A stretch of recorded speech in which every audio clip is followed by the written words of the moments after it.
for Fansville Advantage, presented by Dr. Pepper. This is when we look ahead to next week. There are massive games next week in Happy Valley. Our third top 5 game this season, and Ohio State has already picked up 1 loss on the road in a tough environment. What kind of challenge will Drew Allar and the number 3 Penn State give the Buckeyes? Okay, so what Drew Allar has been doing with this new offensive coordinator is incredible. I did a feature on him last year. Great kid, nice kid, really wanted him to have success, and they just didn't, right? They always kind of didn't show up in the big games, but they are running motion now at the 10th highest rate in FBS with this new offensive coordinator. He is taking more shots downfield, and his QBR against pressure guys has improved by 40 points from last season. So he is handling the blitz better. He is handling pressure better. And of course, we know motion contributes to that, right? You get a guy in motion, the defense tells on itself. Are you in man? Are you in zone? And Drew Allar, it's easier for him to read that defense and make the correct play. Yeah, I think also when you have shifts in motions, it just gives that defense one more thing to think about before the ball is snapped. It also creates better angles for the offensive line and tight ends to be able to block in the run game. So Andy Kotelnicki has done a great job. I think also when you look at tight end Tyler Warren, he is leading them in receiving yards right now. Whenever you have a guy that can snap the football and then next thing you know he's catching a touchdown pass, that means your offensive coordinator is doing his job in a great way. And that tight end is lining up in a bunch of different spots, right? It's not just on the end of the offensive line where you see a lot of these tight ends line up. Yeah, to me, the the big difference has just been the fact that they have explosives on offense now. You mentioned the number. They've always been able to defend. No one's ever questioned that. They've always been able to do that. But the fact that they can actually get the football down the field, I think finally, Penn State, you guys are going to get out that third place, aren't we? We're finally going to get in the playoffs. All right, so Penn State, they need to take care of business today before they focus on the matchup next week. This is Wisconsin today. Is there any potential for an upset there? I mean, it's at Camp Randall, right? Wisconsin, they play tough there.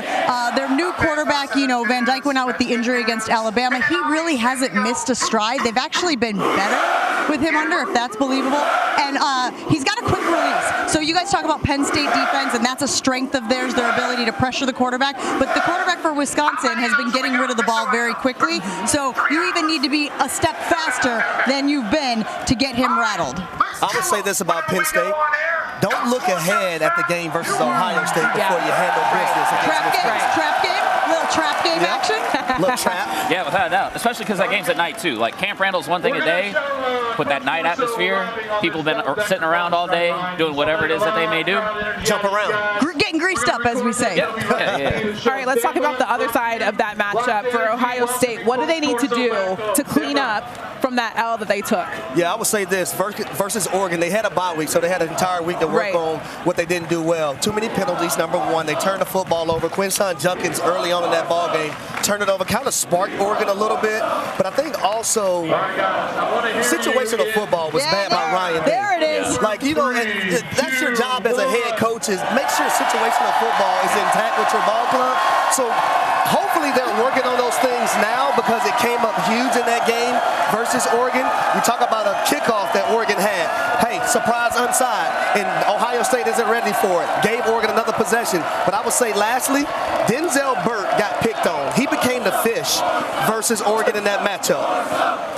Listen, I'm telling you, Andy Kotelnicki next week, he can be a guy that's picked on next week as well versus Penn State. Denzel Burt, who's supposed to be a first-round draft pick, his draft grade went down 2 weeks ago from that game versus Oregon. It feels like the circumstances are just right for Penn State to do the right thing here. Yeah.